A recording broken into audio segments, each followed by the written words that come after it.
사랑하는 사나 친구들 반갑습니다. 여러분과 함께 월요일 말씀을 묵상할 최혁중 목사입니다. 오늘 하루 우리의 왕 되신 하나님께 온전히 순종하며 그 말씀을 따라 살아가는 모든 사나 친구들이 되길 진심으로 축복합니다. 혹시 여러분은 꿈이나 환상을 경험한 적이 있으신가요? 저는 꿈은 자주 꿉니다. 물론 거의 의미가 없는 꿈이지만요. 딱 한 번 환상을 경험한 적이 있는데요. 바로 2005년 1월 한 부흥 집회에서 성령 체험을 했을 때였습니다. 그때의 감격과 감동, 회개의 눈물이 오늘 지금 저를 이 자리에 있게 했습니다. 하지만 그때 이후로 다시는 그 집회에 가지 않았는데요. 혹시나 그 집회에서 경험한 그 환상과 그때의 감정들을 제가 우상으로 여기게 될까 싶었기 때문입니다. 한 가지 분명한 건 하나님께서는 저에게 그 환상을 경험하게 하여서라도 제가 뭔가를 깨닫게 되길 원하셨고, 저는 그 압도적이고 강권하시는 역사 앞에 무릎을 꿇고 회개하고 하나님께 돌아왔다라는 사실입니다.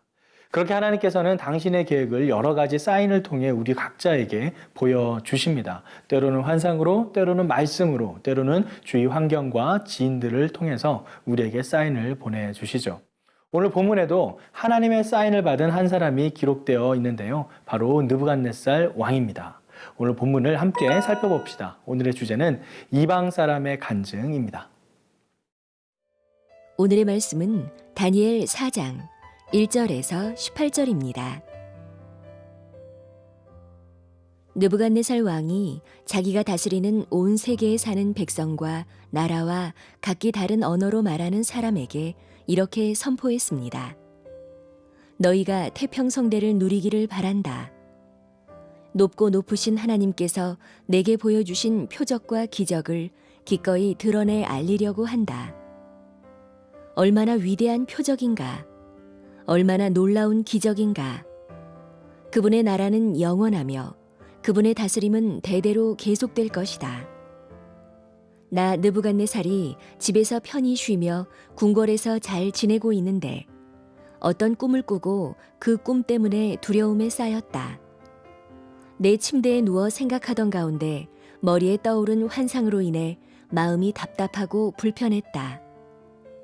그래서 나는 그 꿈의 뜻을 알기 위해 바벨론의 모든 지혜자를 내 앞에 부르라고 명령했다. 마법사, 주술사, 점성술사, 점쟁이가 불려왔는데 내가 그들에게 내 꿈을 말해주었지만 그들은 그 꿈을 풀지 못했다. 나중에 다니엘이 내 앞에 왔다. 그는 내 신의 이름을 따서 벨드사살이라고 불렸다. 다니엘 안에는 거룩한 신들의 영이 있었다. 나는 그에게 꿈을 말해주었다.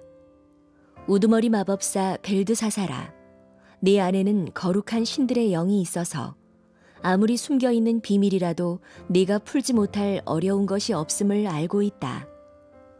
내가 꿈에서 본 환상의 뜻을 풀어서 내게 말하여라.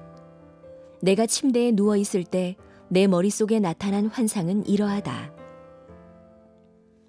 나는 땅 한가운데 서 있는 매우 키가 큰 나무 한 그루를 보았다.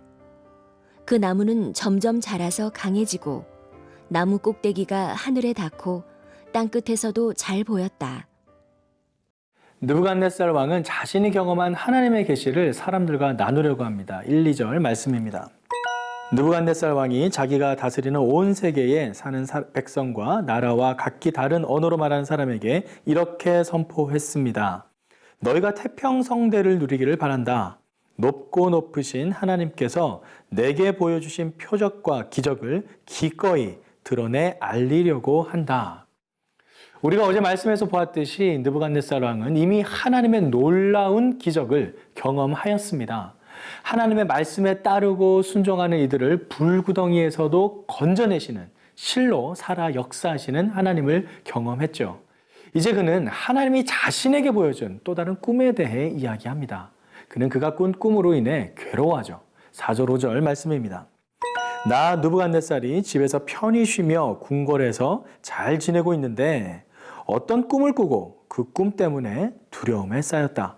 내 침대에 누워 생각하던 가운데 머리에 떠오른 환상으로 인해 마음이 답답하고 불편했다.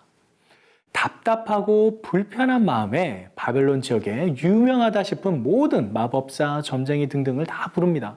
하지만 그 누구도 왕의 궁금증을 속 시원하게 풀어주지는 못하죠. 그때 왕은 다니엘을 만나게 됩니다. 그는 이미 왕에 의해 다른 이름, 즉 벨드사살이라는 이름으로 불리고 있었는데요. 다니엘의 이름의 뜻은 하나님이 나의 재판장이시다라는 뜻입니다. 나의 모든 삶의 최종 결정과 판단은 하나님이 하신다는 것이죠. 그런데 느부갓네살이 붙여준 벨드사살이라는 이름의 뜻은 벨신이 너를 보호할 것이다 라는 뜻입니다. 다니엘이 믿었던 하나님을 버리고 바벨론의 신을 섬기기를 바라는 마음으로 지어준 이름이었습니다. 다니엘은 그렇게 이름이 바뀌었지만 그의 삶은 결코 바뀌지 않았습니다. 여전히 여호와 하나님만을 경외하고 하나님을 섬기며 하나님의 말씀에만 순종했죠. 그래서 느부갓네살은 다니엘만이 자신의 꿈을 정확히 풀어줄 수 있을 거라 믿었습니다. 9절 말씀입니다. 우두머리 마법사 벨드사살아, 내 안에는 거룩한 신들의 영이 있어서 아무리 숨겨있는 비밀이라도 내가 풀지 못할 어려운 것이 없음을 알고 있다. 내가 꿈에서 본 환상의 뜻을 풀어서 내게 말하여라. 사실 다니엘이 그 꿈을 풀 수 있는 것이 아니라 다니엘과 함께 하시는 하나님께서 다니엘에게 알려주시기에 가능한 해석입니다. 그것을 느부갓네살은 내 안에 있는 거룩한 신들의 영이라고 표현합니다. 사랑하는 새나 친구들, 여러분 안에는 거룩한 신들의 영이 자리하고 있나요? 이것은 느부갓네살 왕이 경험한 하나님에 대한 표현입니다. 그럼 다시 질문합니다. 여러분 안에는 하나님이 함께하고 계시나요? 여러분은 어떤 하나님을 경험하셨나요? 이방인 느부갓네살 왕도 고백하는 하나님에 대해 여러분은 얼마나 알고 계신가요?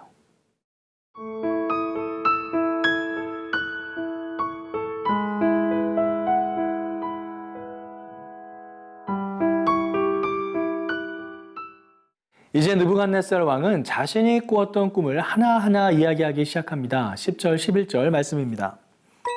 내가 침대에 누워있을 때 내 머릿속에 나타난 환상은 이러하다. 나는 땅 한가운데 서 있는 매우 키가 큰 나무 한 그루를 보았다. 그 나무는 점점 자라서 강해지고 나무 꼭대기가 하늘에 닿고 땅 끝에서도 잘 보였다. 자신이 꾼 꿈을 정확하게 기억하고 있습니다.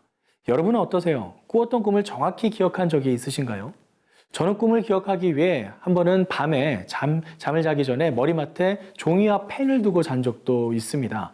잊어버리기 전에 기록하려고 했던 거죠. 그래도 정확히 기억하기는 어렵습니다. 그런데 느부갓네살 왕 어떤가요?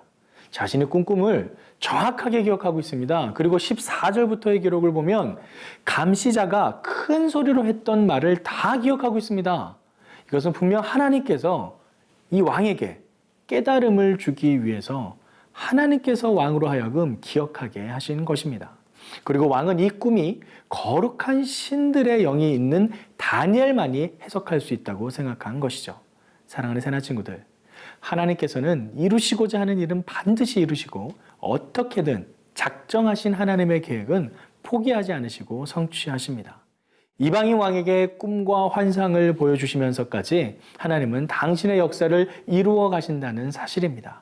그러기에 코로나로 너무나 어려운 지금 우리가 더욱 여호와 하나님 곁에 붙어 있어야 될 줄 믿습니다. 말씀과 기도로 날마다 주님과 동행해야 합니다. 지금도 우리 각 사람을 향한 당신의 계획을 이루어 가시는 하나님께 우리의 삶을 드려야 합니다. 오늘 하루 그렇게 여호와 하나님만 의지하며 나아가는 우리의 삶이 되길 간절히 기도합니다. 함께 기도하겠습니다. 사랑의 아버지 하나님, 오늘 말씀을 통해 이방인의 입술을 통해서 고백되어지는 하나님을 보게 하심에 감사드립니다. 우리 또한 오늘 우리의 현장에서 역사하시는 하나님의 그 놀라운 섭리를 순간순간 깨닫고 그 말씀에 순종하며 살아가기를 소망하오니 주님, 우리와 함께하여 주시고 우리를 인도하여 주시옵소서. 우리의 삶을 온전히 주님께 의탁합니다. 어떤 상황 속에서도 온전히 주님만 의지하는 담대함을 허락하시고 그 안에 주님과 함께 놀라운 하나님의 기적과도 같은 삶을 살아갈 수 있도록 인도하여 주시옵소서. 그렇게 하실 주님께 우리의 삶을 의탁드리며 예수 그리스도의 이름으로 기도드립니다. 아멘.